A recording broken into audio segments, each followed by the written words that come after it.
जिसको देखते थे समाज तिरस्कार की नज़रों से, आज वही तारणहार बन रहे कोविड पॉजिटिव मरीजों के। आप समझ गए होंगे, बात कर रहा हूँ मैं प्लाज्मा थेरेपी की। 7-8 दिन पहले हमारे चैनल पर एक हमने खबर चलाई थी कि हितेंद्र ठाकुर जी ने लोगों से आह्वान किया था कि जो भी कोविड पॉजिटिव ठीक होकर घर पर आए हैं वो कृपया कर अपना प्लाज्मा डोनेट करें, ताकि जो भी कोविड मरीज है उनको उनके इलाज में सहायता मिल सके। तो आज हमारे साथ हैं साथिया ब्लड बैंक के चेयरमैन मिस्टर विजय महाजन। उनसे जानते हैं इस थेरेपी के बारे में, इस प्रोसेस के बारे में कि किस प्रकार मरीज को इसका बेनिफिट होता है और कौन इसका डोनेट कर सकता है। सर, वसई विराट समाचार में आपका स्वागत है। नमस्कार सर, ये साथिया ब्लड बैंक भारत का दूसरा प्लाज्मा ब्लड बैंक बना है। पहला ब्लड बैंक दिल्ली में था, केजरीवाल जी के हाथों उसका उद्घाटन हुआ था। तो उसके बारे में जरा सविस्तृत चर्चा करके बताइए कि इसका आपने उद्घाटन किया, कैसे मन में आया और अभी क्या प्रोसेस चल रहा है। सर, इसकी शुरुआत लोक नेते आमदार माननीय हितेंद्र जी ठाकुर सर के प्रेरणा से और क्षितिज दादा के सहकार्य से ये प्लाज्मा थेरेपी की शुरुआत हुई। माननीय आमदार हितेंद्र ठाकुर जी ने कहा कि अपना एरिया में बहुत सारे कोविड के पेशेंट्स है, ये प्लाज्मा थेरेपी एक अच्छी ट्रीटमेंट के लिए कारगर साबित हो रही है, तो अपने इधर क्यों नहीं ये हो रहा है। तुम कोशिश करो, जो तुमको मदद लगेगी हम तुम्हारे साथ में। उनके प्रेरणा से फिर अपन ने इसकी लाइसेंसिंग की प्रोसीजर को ये लगे और सारी चीज़ों का ने पूर्तता करने के बाद अपने को प्लाज्मा फेरेसिस का 1 जुलाई को ड्रग कंट्रोलर ऑफ इंडिया की तरफ से परमिशन मिला। सर, तो इसमें जिसको भी प्लाज्मा डोनेट करना है कोविड पॉजिटिव होकर जो इलाज कराकर घर पर, तो वो किस प्रकार आपसे कांटेक्ट करे और क्या प्रोसेस है। सर, इसमें आप मीडिया का बहुत अहम रोल है, क्योंकि जब तक पब्लिक में ये प्लाज्मा डोनेशन के बारे में अवेयरनेस नहीं होगा, उनको ये प्लाज्मा डोनेशन क्या होता है, इससे क्या फ़ायदा होगा पेशेंट को, हमको कुछ तकलीफ तो नहीं है, सारी जो बातें जब तक क्लियर नहीं होगी तब तक कोई सामने आएगा नहीं। और आपने इनिशिएटिव लेके ये कार्य किया है, सर्वप्रथम मैं आपका अभिनंदन भी करना चाहता हूँ और आपका आभार भी मानना चाहता हूँ। सर, देखिए, अभी ये प्लाज्मा, इसको अपन कॉन्वालेसेंट प्लाज्मा बोलते हैं। रूटीन प्लाज्मा से ये अलग है। अभी इसका वर्ड में ही कॉन्वालेसेंट ये आया हुआ है। अब इसमें क्या हो रहा है, पहली बात तो कौन प्लाज्मा डोनेट कर सकता है? ऐसा व्यक्ति जिसको कोविड का रोग होकर रिकवरी हुए 42 दिन हुए, मतलब जिस दिन उसका पॉजिटिव टेस्ट रिपोर्ट आया है उस दिन से लेके 42 दिन के बाद वो ये प्रोसीजर के लिए एलिजिबल होता है। फिर कैसा कांटेक्ट होता है, जैसे मित्रों के मदद से उसके पास हमारे ब्लड बैंक का नंबर जाता है, वो नंबर पे फिर वो हमको कॉल करता है, फ़ोन पे अपन उससे चर्चा करते हैं, उसकी काउंसलिंग करते हैं कि आपका है ना पॉजिटिव रिपोर्ट कब आया।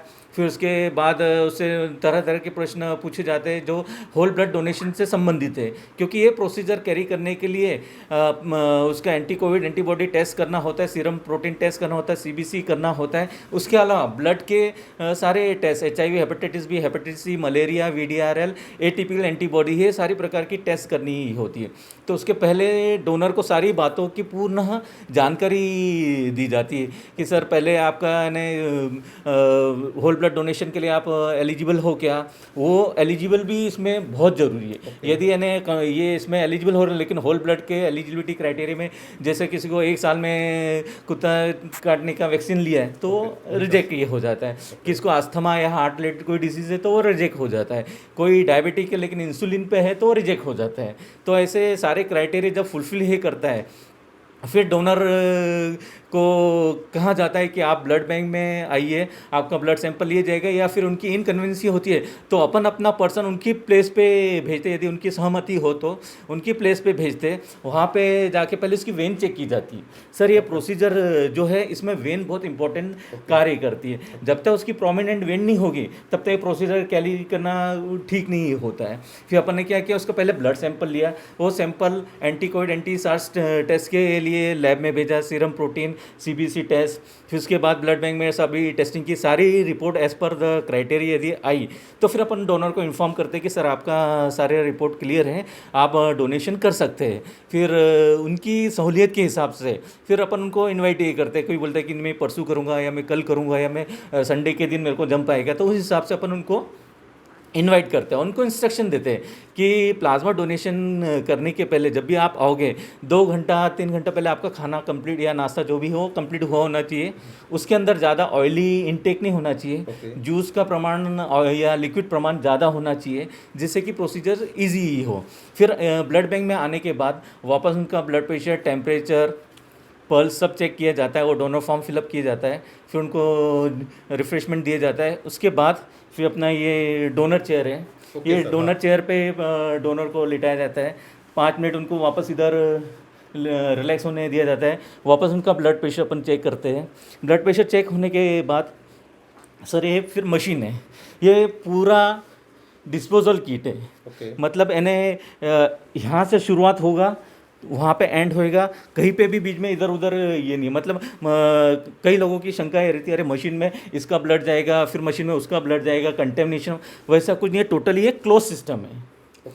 ठीक है, अभी क्या होता है इधर डोनर लेटा है, ये इसमें निडल ये होती है, निडल अपन ने उसके हाथ में इंजेक्ट किया, इंजेक्ट करने के बाद फिर मशीन प्रोसेस ये करती है। ये प्रोसेस करने के पहले अपन जो CBC काउंट किया होता है उसके सारे पैरामीटर्स इसमें मशीन में फिट करते हैं। फिर उस हिसाब से प्रोसीजर की शुरुआत होती है। अभी ब्लड आना शुरुआत ये हुआ, मशीन में इसमें बाउल है, ये बाउल में 225 ml ब्लड जाएगा। उसमें से प्लाज्मा नाम का जो प्रोडक्ट है वो ये बैग में सेपरेट होगा। बाकी का ब्लड वापस उसके शरीर में जाएगा। ये एक साइकिल हुआ। अभी अपने को 400 ml ब्लड ये ml प्लाज्मा कलेक्ट करने का है, तो किसी व्यक्ति के इसमें 4 साइकिल होगा, किसी के में 5 होगा, किसी में 6 होगा। मतलब 4 से 6 में वो कंप्लीट हो जाता है। तो जैसा इन्हें पहला ब्लड मशीन में गया, प्लाज्मा सेपरेट हुआ, वापस RBC उसके बॉडी में गया, वापस ब्लड मशीन में गया, प्लाज्मा सेपरेट हुआ, वापस हुई, ये अपना पूरा एक कंप्लीट हो गया। अभी प्रोसेस कंप्लीट हो गई, फिर इधर इन्हें बैक नीडल अपन निकालते हैं, डोनर को रिलैक्सेशन के लिए रखते हैं। मीनवाइल ये पूरी बैग सेपरेट ही करते हैं। ये प्लाज्मा बैग है, इसको सील करेंगे, सील करके इसको रैप करके -80 degree temperature, -80 degree temperature, -80 degree temperature में अल्ट्रा डीप फ्रीजर में बैग को रखा जाता है।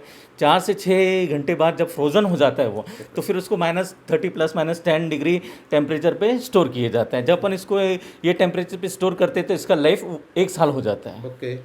और जैसा मैंने आपको बताया ये अपना प्लाज्मा बैंक है। जैसा इन्हें ब्लड बैंक होता है, ब्लड के हर ग्रुप अवेलेबल रहते हैं, वैसे हम आपकी मदद से कोशिश ये करते हैं कि ज़्यादा से ज़्यादा लोग सामने आए, हर ग्रुप का प्लाज्मा अपने ब्लड बैंक में रहे, जिससे जो भी नीडी पेशेंट है उसको अपन मदद कर सकें। सर आज लगभग 28 दिन हो चुके हैं, तो अब तक कितने लोगों ने कांटेक्ट किए हैं और कितनों ने प्लाज्मा डोनेट किया है? सर 25 लोगों ने कांटेक्ट किया है, 25 लोगों का हमने काउंसलिंग किया।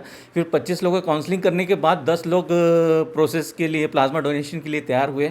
10 लोगों का अपन ने सैंपल कलेक्शन किया, वो सैंपल अपन ने लैब में भेजा एंटीकोविड एंटीबॉडी टेस्ट के लिए। उसमें से 4 लोगों का क्लियर हुआ, 6 लोग रिजेक्ट हुए।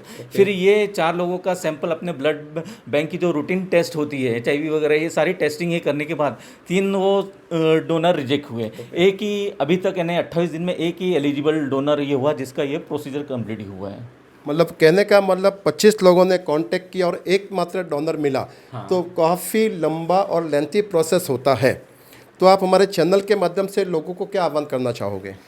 मैं सभी मेरे कोरोना वीरों को जिन्होंने यशस्वी रीते ये रोग के ऊपर मात करके अपने घर परिवार में अपने रूटीन काम में लगे हुए, उनको मैं सभी को विनंती करूंगा, उनको आह्वान करूंगा कि आप आइए, आगे आइए। आपके ही प्लाज्मा दान के कारण वो कोविड पेशेंट जो क्रिटिकल कंडीशन में उसका जीवन बच सकता है। आपके ही प्लाज्मा के कारण एक परिवार उजड़ने से बच सकता है।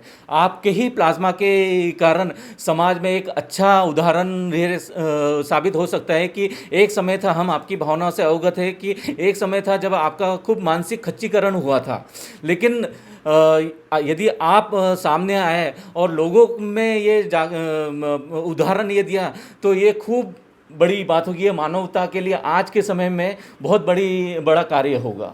धन्यवाद सर। तो देखा आपने किस तरह विजय महाजन जी ने पूरे प्रोसेस को समझाया है कि किस प्रकार से काउंसलिंग करके, चेकिंग करके, उनका जो भी प्रोसेस होता है वो करके पूरी मशीनरी बता दी आपको कि प्रोसेस क्या होता है।